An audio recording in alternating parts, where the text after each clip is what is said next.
Hey everyone, I'm Irene Diamond, and I am here to share with you some insights on how you can own your brilliance. I'm the founder and the creator of SuccessfulMassageTherapist.org and TherapySuccess.org, and I support therapists in designing their dream practice so they can touch more people, make more money, and own their brilliance. So today I'm going to share with you one of the big mistakes I see therapists, coaches, trainers, yoga instructors, Pilates instructors, massage therapists, personal fitness trainers, and all the other wellness providers. I see a big mistake that many of them make, and maybe you're making this same mistake. So I want to take a few minutes to just speak with you about this today. So what I find is that a lot of people get into being a therapist or a trainer because they love helping other people.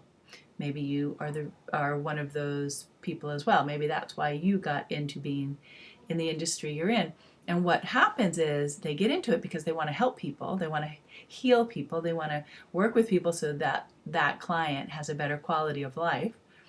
And what they find is after maybe 6 months or a year or 6 years go by, they are working with clients across the board. They just will take whoever comes in. And that's okay when you're starting. You do want to take as many clients as you can to get your hand on as many people as you can. But what I find is if you're not being selective, if you're not being careful about who you actually choose to work with, it can actually backfire. And what do I mean by backfiring? Well, I mean you're going to get burnt out. You're not going to be working in an environment that you enjoy because the people that you're working with may not be the people that you really enjoy working with. You may find that the people who are attracted to you are actually not able to afford your rates. So there's a whole slew of reasons why therapists end up not being selective. And obviously the most important reason, or the most obvious reason, is because they aren't in a position where they can pick and choose their clientele. And so they feel like if anybody walks in the door, if anybody calls, they're going to take that person.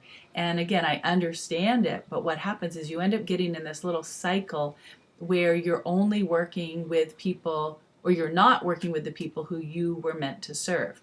And so what I do when I work with you or work with people in the same situation is we zero down and try to figure out who your ideal client is.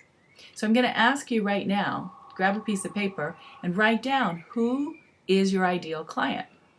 Now, what do I mean by that? Who could be a demographic. So for example, you might prefer to work with women over men. You might prefer to work with a certain age group. You might prefer to work with a certain occupation or hobby.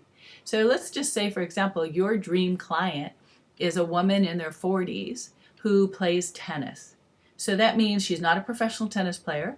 She's a weekend tennis player or a casual tennis player, but she's athletic and she's physically fit. So that would be your dream client. So what happens is once you start really zeroing in on who you love working with, they know other people in that same category, and you are able to attract more people just like your dream client. Now, also, when you start zeroing in on who you enjoy working with the most, it makes it so much easier for you to find them. So if we just use that example of that woman who plays tennis, guess where you can find her? You can find women just like that through tennis magazines if you wanted to pay for advertising, tennis associations, health clubs, maybe even just going down to the tennis court. So there's lots of places that you can then start to go when you want to work with that particular clientele, once you've zeroed in on who your dream client is.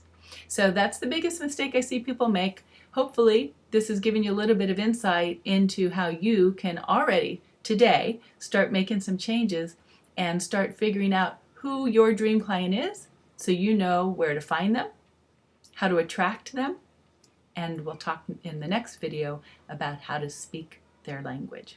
All right, so again, this is Irene Diamond, SuccessfulMassageTherapist.org and TherapySuccess.org, where I help people design their dream practice to make more money, touch more clients, and own your brilliance. Bye-bye.